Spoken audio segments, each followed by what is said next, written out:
Happy new year. لاکھوں مسلمان نوجوان تیاری کر رہے ہوں گے. آ رہا ہے 31 دسمبر. ہم بھی خوب ٹہلیں گے, ہم بھی رات بھر گھومیں گے, ہم بھی خوب گائیں گے, ہم بھی خوب خرچ کریں گے, اس لیے کہ نیا سال مناتے ہیں. سبحان اللہ. ہمارے مسلمانوں, واہ واہ مسلمان.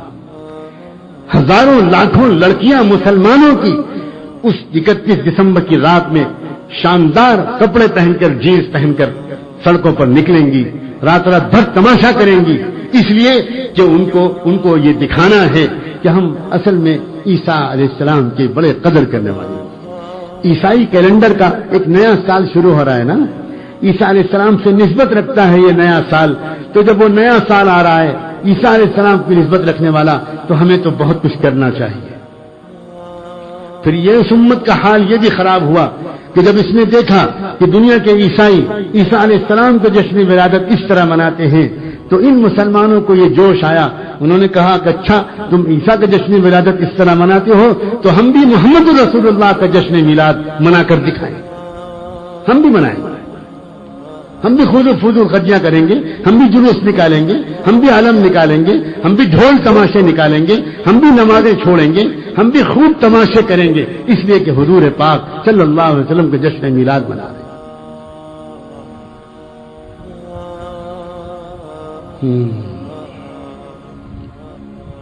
آ رہا ہے وقت قریب. عیسیٰ علیہ السلام کی دوبارہ دنیا میں آمد کا وقت بہت دور تو نہیں لگتا.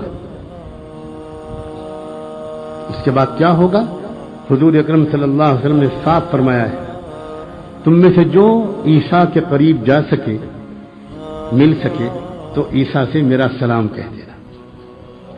لیکن آپ جانتے ہو عیسیٰ علیہ السلام کے قریب کون جا پائے گا؟ یہ ناچنے گانے والے مسلمان جا پائیں گے؟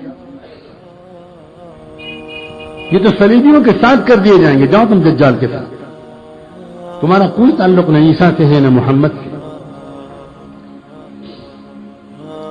لوگ ان چیزوں کو معمولی سمجھتے ہیں. نئے سال کی مبارکباد دینا معمولی سمجھتے ہیں.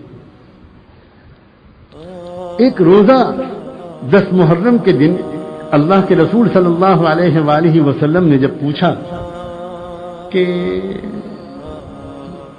تم یہودی لوگ 10 محرم کا روزہ کیوں رکھتے ہو, تو انہوں نے کہا کہ اصل میں ہمارے نبی موسیٰ کو جو فتح ملی تھی فرعون پر, تو وہ 10 محرم کے دن ہی میں ملی تھی, تو ہم لوگ اس کی یاد مناتے ہیں. تو حضور نے فوراً فرمایا کہ موسیٰ علیہ السلام کو کوئی نعمت ملی ہو تو اس پر شکر منانے کا تو ہمارا حق تم سے زیادہ ہے, اس لیے ہم بھی اگلے سال روزہ رکھیں گے.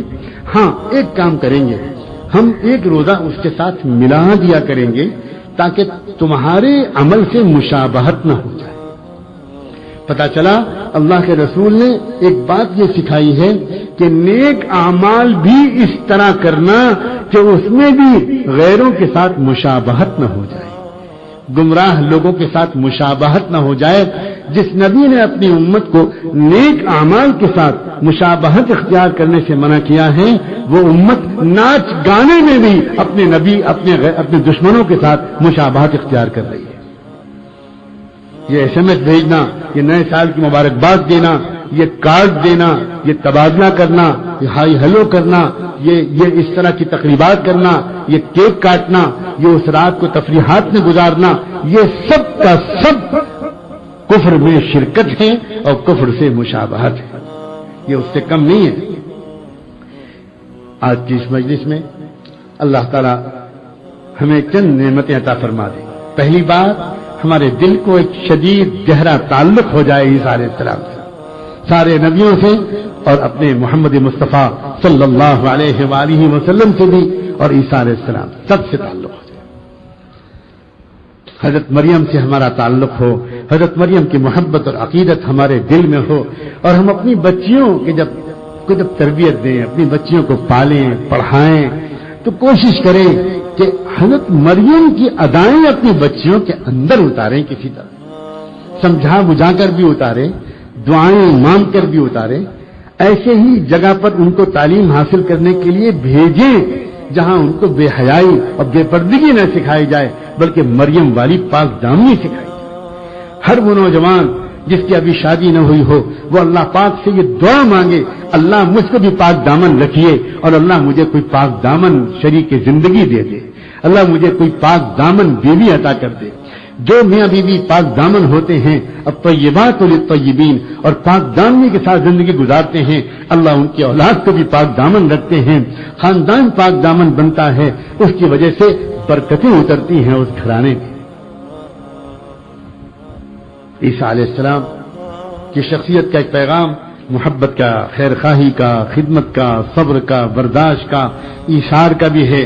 انہوں نے تو اپنے لیے کچھ کیا ہی نہیں، عیسیٰ علیہ السلام نے تو اپنا ایک گھر بھی نہیں بنایا، عیسیٰ علیہ السلام نے تو اپنی شادی بھی نہیں کی۔ عجیب و غریب بات ہے، چنانچہ حضور نے یہ بیان فرمایا کہ جب دوبارہ وہ دنیا میں اتریں گے تب ان کی شادی میری امت میں سے کسی کے ساتھ ہوگی۔ اللہ اکبر، خود حضور نے فرمایا، اور پھر ان کی اولاد بھی ہوگی۔ اور پھر ایک آخری بات اور سنو، حضور پاک صلی اللہ علیہ وسلم نے خود فرمایا ہے کہ عیسیٰ علیہ السلام جب دنیا میں دوبارہ آئیں گے تو اس کے بعد 40 سال رہیں گے، اور 40 سال کے بعد ان کا انتقال ہوگا اور وہ میری قبر کے پاس مدینہ منورہ میں دفن ہوں گے۔